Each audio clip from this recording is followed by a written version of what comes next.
Okay, I'm going to show you a trick that you really should never know. A lot of times you'll see early charts that do this. But one of these days I'm going to use this chart to show you guys how to think through each of the houses and how they have how much power.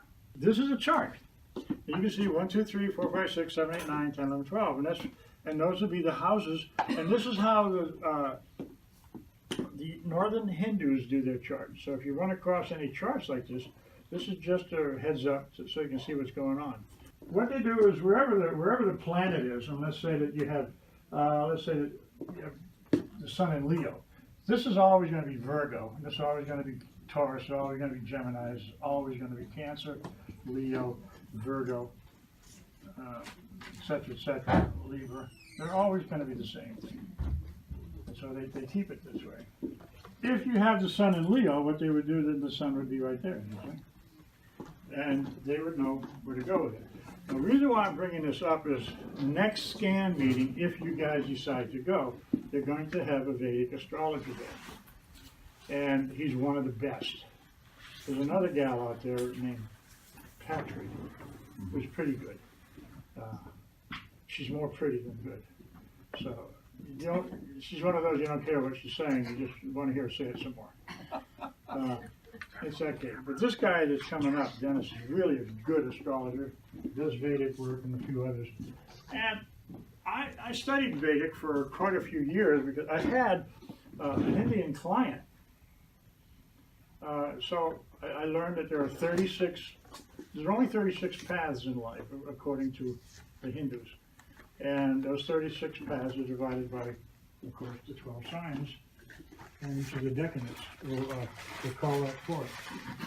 So it's just a chart I want you to be familiar with, so you can see what if you run across it, that's what's going on. Lilly does the same thing. He breaks the chart down in the same way, and but he does it on a diamond. And so I'm going to do that too. So then you can see what he was intimating on that. But this is one of the ones that we'll be using. That's how you figure out, one of the best ways to figure out how strong your planets are, or how strong your houses are.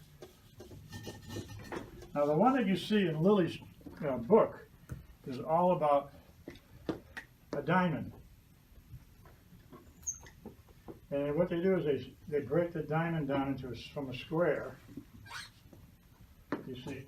And now what you have is the houses broken down this way. This way you can write all your information here, and this is the ascendant. There it is. I was looking at this, United Stampy, right?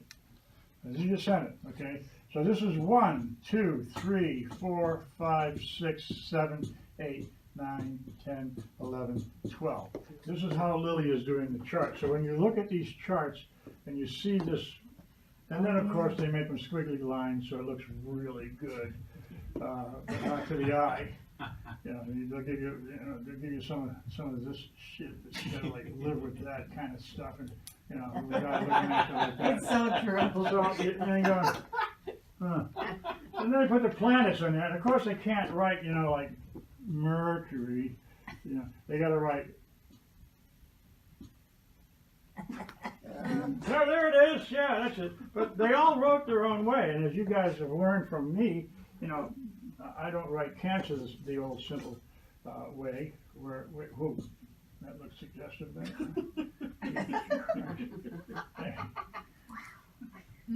Anyway, you know, the sign of Cancer is 69, and you know, we all know that.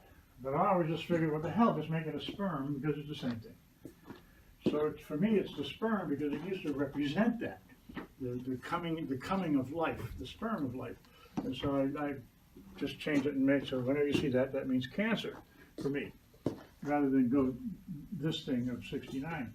But this is the other chart they use, and there are ways you can use this to count the value of the houses, and I will bring that up down the road. Not tonight, but when I do, get ready to do some work if you're really interested in figuring out how powerful your houses are, because it's a form of prediction. It's called the Ostrica Vega. And the Ostrica Vega means the power of the house. It's a symbol, and that symbol tells us this. So if you have a house that has a value of, say, 28 and another one that has a value of 7, you automatically know which is the most powerful house. But you find out by figuring out where the footprint is of each planet. And by figuring that out, it gives you a brand new look. I'm glad you're here. When you find out that you have very powerful tranches in a very powerful house, it gives you a secondary support system. It's like a dignity, how to figure the dignity of the houses.